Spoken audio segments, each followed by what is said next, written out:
I'll admit it, Super Mario 3D Land is probably my least favorite 3D Mario game. So I have an idea to make it more fun. I'm gonna try to grab all the coins. That should do the job, right? So here's the rules. The main objective is to beat Bowser at World 8 Castle. Infinitely spawning coins do not count, and coins that come from the timer don't either because they're not actually coins. Now the star medals are really weird in this game. When you first collect one, they don't give you coins, but when you replay a level, they do. So I'm not going to count these either, but I'll still need some to move along. So that's the rules. We got a lot of levels to play through, so let's get jinky with it.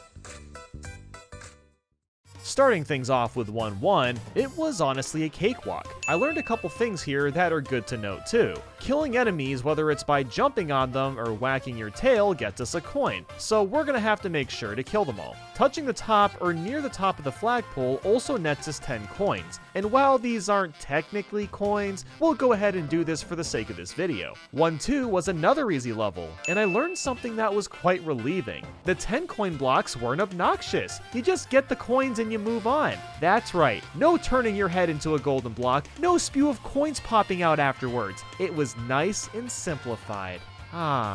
For one mystery box, a lot of coins sprayed across this room, but I had more than enough time to scoop them all up. To save you all time, every single mystery box level is possible considering they're all very similar in style. But with 1-3, we've run into some trouble. Our path splits into two directions, and both of them have coins to collect. The one towards our left is simple enough with these 4 coins. The problem arises with the coins on the other path. We can't collect all these when taking the left side. The other path has loads of coins high in the air, but with no way to grab them all. Tanuki Mario's floating doesn't help much either because Mario falls too fast to get to the cloud we need to. We can land on the lowest cloud, but not the higher ones. I tried getting the coins on the left and then turning around to wall jump up, but the coins are too low to do that. So I did a bit of research and watched a speedrun of Mario 3D Land to see if there was any advanced techniques I could use to help. That's when I learned that the Tanuki tail is way more broken than I imagined and could very easily climb up walls with wall jumping. Going back to the challenge, I took the coins from the left path, then simply wall jumped my way back up to the top. I can't believe that this is even possible. I'm really glad that I learned about this method. 1-4 was nerve-wracking because most of the stage was on these switchboards. I especially hated having to check all these bricks for coins, and I had to snipe out this piranha while also not falling. Thank God for Mario's shadow. Also, I learned that some of the bushes have coins in them, so that means I have to check every single one of them in the game. It seems to be random for which ones have coins and which ones don't. One castle was pretty straightforward. After taking out Bowser, World 1 was finished and we could move on to World 2. 2-1 wasn't very eventful, although I ran into my first coin coffer. I smacked him a few times for coins, then he exploded into a ring of coins, and 2 of those almost fell off the ledge, but otherwise this was easy. And 2-2 was a fairly simple level. 2-3 was possible, but pretty scary as well. There were several Goombas I had to stomp on in the air, so my aim had to be perfect. Thankfully, by using the Tanuki suit and propeller box, it simplified the matter. So 2-4 really wasn't bad, but I kept dying here for some reason. That was because these Bowser blocks were a bit tricky. While Goombas spawn infinitely from here, I still had to squish at least one for 1 coin. After that, they don't spawn any more coins. These flipping platforms were tricky to navigate because that's where these Goombas kept spawning. The only decent solution to this was to smack them with the Tanuki tail. And now to our first auto-scroller. I knew 2 Airship was going to be a tough one, especially when I discovered that bullet bills have coins by jumping on them. And you can't smack them with your tail, you have to jump on them to get the coin. Initially, I was going way too slow to get all these bullet bill coins, so I thought I'd try using a fire flower to take them out. So I hit the bullet bill, and of course, nothing happened. So basically, I need to be really fast and just practice. But as it turns out, I managed to get all these bullet bills on my first try. I guess something just kind of clicked in my head. I don't know. It really just came down to timing my jumps well and moving as swiftly as I could. And after stomping Boom Boom's dumb head, World 2 was finished.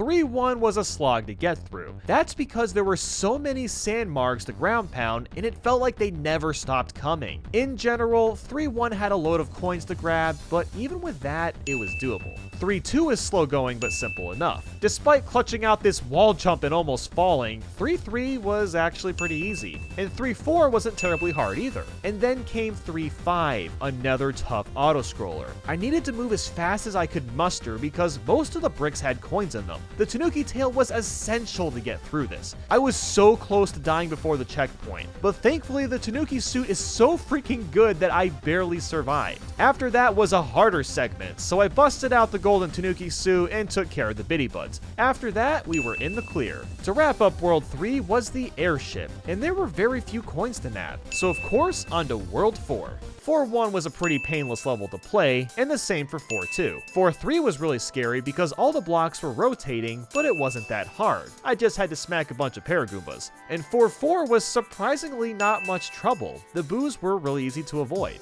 And now we're at 4-5, and I gotta be honest, Mario 3D Land has been surprisingly easy so far. But that stops at 4-5, because entering this mystery box throws us into a room where every tile has an invisible block. We've only got 10 seconds to hit all these blocks, and there is no feasible way we can do that. So I thought that maybe a boomerang suit could help us out. The idea here was to jump and throw the boomerang so it would hit multiple blocks at once, but the blocks were so low that this strategy didn't pan out. My last idea was to mash the spin button with a Tanuki tail. This technique is used by speedrunners to move quickly. While this definitely let me move faster, it didn't really work because touching a wall made Mario bonk, therefore losing all momentum and precious time. So as far as I can tell, 4-5 is not possible. But is this the end of our journey? Well, not yet. While warp pipes are few and far between in Mario 3D Land, there is one we can take in 4-2. By wall jumping up here, we find this orange pipe, and that sends us to World 5. This skip is admittedly pretty lame since you only bypass a few levels, but at least we can keep going with this challenge. 5-1 was simple enough, but I wasn't able to reach these plants as just normal Mario. I went back in with Golden Tanuki Mario and got their coins no problem, although I was incredibly worried about returning to the cannon as it didn't look like I could jump back. I long jumped at the top platform and lo and behold, I somehow made it back to the other side. I really thought this was gonna be the end, but I guess we can continue on. And 5-2 was going well enough as well. The coins weren't too hard to nab. And then I found another mystery box. Oh man, this can't be any worse than that other one, right? Oh, come on! It's the same damn box, but at a top-down angle. And we're out of warp zones to use too, so unfortunately, that means Super Mario 3D Land isn't possible while touching every single coin. You know, it's really annoying that the freaking bonus room is what caused us this trouble, but we might as well try out the rest of the levels, right? Let's finish up World 4. 4 Airship was a level that required the Tanuki suit to even stand a chance. The hardest part was avoiding these spikes while also maneuvering around to hit all the bricks and nab all the coins. After taking out Pom Pom, 4 Airship is possible. Now back to World 5, 5-3 was not going well. There were so many moving platforms, basically forcing this level to be an auto-scroller, and the boomerang suit was not giving me enough airtime to hit all these enemies. So I switched to the Tanuki and realized the only way I could do this was to swipe the Paragoombas first, then come back and hit the Piranha plants. Also, I had to pray that the plants wouldn't burn the Paragoombas before I got to them, because that happened on one of the attempts and I was pretty livid about that one. Jumping for this plant was scary, because I had to land south and get these remaining coins. So yes, you can get all the coins in 5-3, but my god was it a pain. Now 5-4 wasn't nearly as bad, it was just a little annoying. I had to stomp on all these Morty moles because they had 3 coins each. My issue with the moles is when they took up the entire pathway. I basically just had to damage boost to get their coins. 5-5 was another time-consuming level, but it was nothing too bad. 5 Castle kept me on my toes, but there was nothing too challenging here either. So now on to World 6.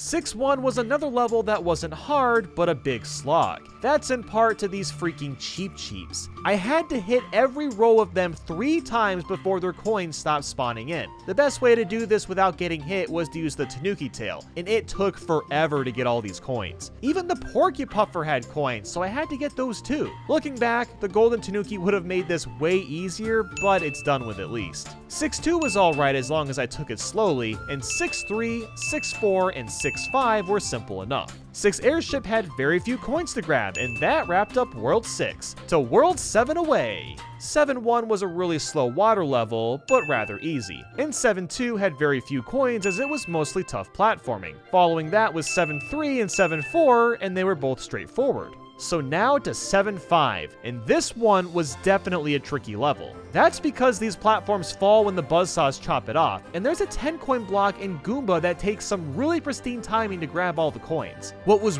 really hard though was the try 10 coin block. Is that the official name? I don't think so, and I don't care. This is now officially the Try 10. Trying to get all the coins on this Try 10 was ridiculous because of how tiny the platform was, and it was moving, so I had to mash and move myself perfectly. I eventually got all the coins by moving with the platform properly, but right after that was a really challenging auto-scroller. I had to get all the coins, swipe all the Paragoombas, and watch for which platforms would fall all simultaneously. This part took quite a few tries, but I did eventually get it. 7 Airship was a really short level without too many coins, so stopping on Boom Boom and Pom Pom leads us to World 8.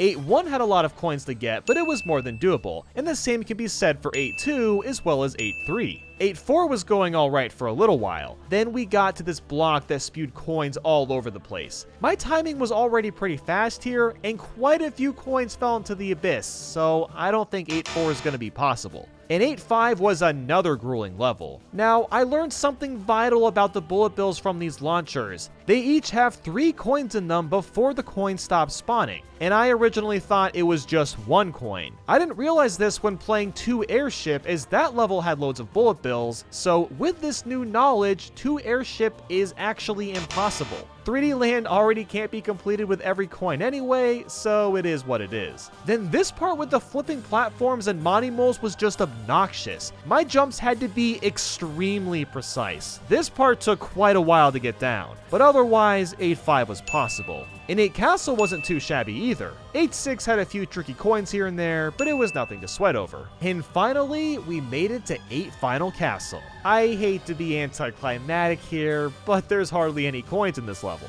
After demolishing Bowser and running from him, we have finally finished Super Mario 3D Land and saved the princess once again. Or maybe not. That's because Mario 3D Land has an entire selection of special stages that we still have to try out. Not gonna lie, there's 52 special stages, and I don't know if I'm gonna be able to do it. It's so much work, so much effort, so much time. Hey, no giving up, okay? You just need some epic Nico gamer time.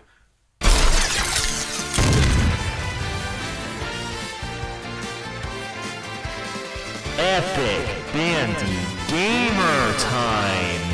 Now that I've been powered up and these levels are very similar to the normal ones, we're going to be much more brief for these stages. Are you ready? Go! S11 was really easy considering how many stars you can find to ram through all the enemies, and S12 was simple enough. S13 had a mystery box to go in, and wouldn't you guess, it was another one we can't complete because there's too many bricks to break in 10 seconds, so S13 is not possible. Compared to the version from 6.1, S14 was insanely easier since the Boomerang Bros don't put up much of a fight. Despite S1 Castle's tight timer, it wasn't that hard. Moving on to S-World 2, every level here was a walk in the park. S21 was painless, S22 required me to swim fast, and S23 had these block-a-blocks that were terrifying to take out because of this constantly moving lift. S24 had lots of Goombas to stomp on and it was scary, S25 featured barely any coins, and finally S2 Airship was loaded with bonsai bills. And that's about it. There was nothing too remarkable to mention here. So on to S-World 3. S31 was a bit scary to go through, S32 had barely any coins, and S33 was easy peasy.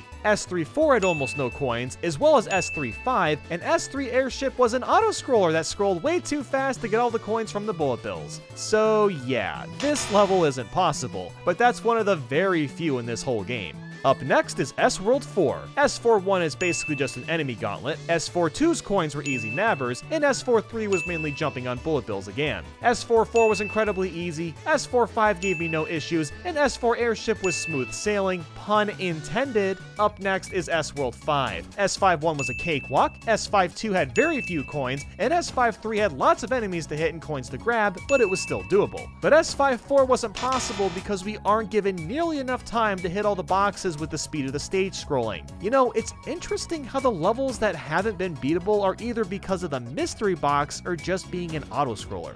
Moving on, S5-5 was a little confusing but very easy, and S5 Castle had almost no coins to grab. S6-1 had lots of coins but it was simple, S6-2 with a Tanuki was a breeze, and S6-3 had almost no coins. S6-4 was tricky platforming but doable, and then came S6-5. There's a floor that moves way too fast here to get all the coins. Even if I had Tanuki Mario, I couldn't hit all the enemies while getting all the coins in the box. So once again, an auto-scroller stopped us in our path. S6 Airship was extremely short and surprisingly easy for an auto-scroller. S-World 7 was next, and S7-1 was easy because the Boomerang Bros give you 10 seconds a pop. It's honestly kind of broken when you have to hit every one of them for either coins or a timer. S7-2 went fine since I moved really carefully. The Cosmic Clone was no trouble. For S7-3, landing on this Monty Mole was terrifying, but otherwise this level was a knockout. S7-4 on the other hand was an extremely tough Cosmic Clone level. The main reason is because the Cosmic Clone was so large. It was tricky to grab all the coins and constantly move. There was extra pressure to not mess up,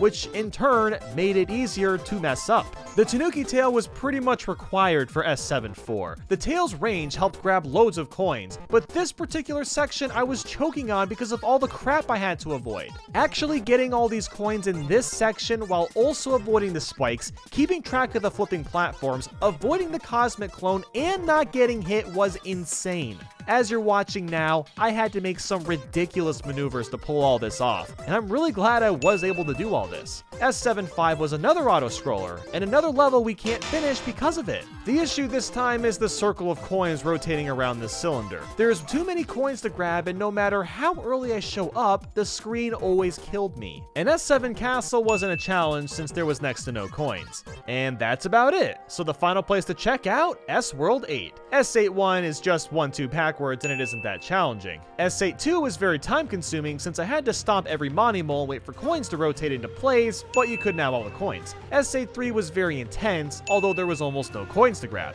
S8-4 wasn't too bad because there wasn't a lot of coins. Yeah, big surprise, right? And then there was S8-5, which was absolutely terrifying. The cylinders were spinning ludicrously fast, and with the Cosmic Clone behind me, I was clenching the entire way through. There was some crazy instances where I was gonna fall, but managed to save myself by wall jumping. I don't know how that worked out, but hey, S8-5 is possible. And once again, S8 Castle had almost no coins to grab. It's mostly just beating the level. Now, I bet you're really curious how S8 Crown went. And I hate to disappoint, but this level wasn't much harder than it normally is. Most of the coins here come from enemies which you just stomp on or swipe away. This is still a challenging level to complete, no doubt, but the difficulty only went up a little bit. And that finally wraps things up. S8 Crown is actually possible. So out of the 105 levels, only 9 were not possible, which is a pretty darn good ratio if you ask me. So Mario 3D Land was probably the least interesting game when it came to creative strategies for getting all the coins. And I don't really know why that was the case. I guess the power-ups just aren't that good, and so many of these levels were just repeats off each other.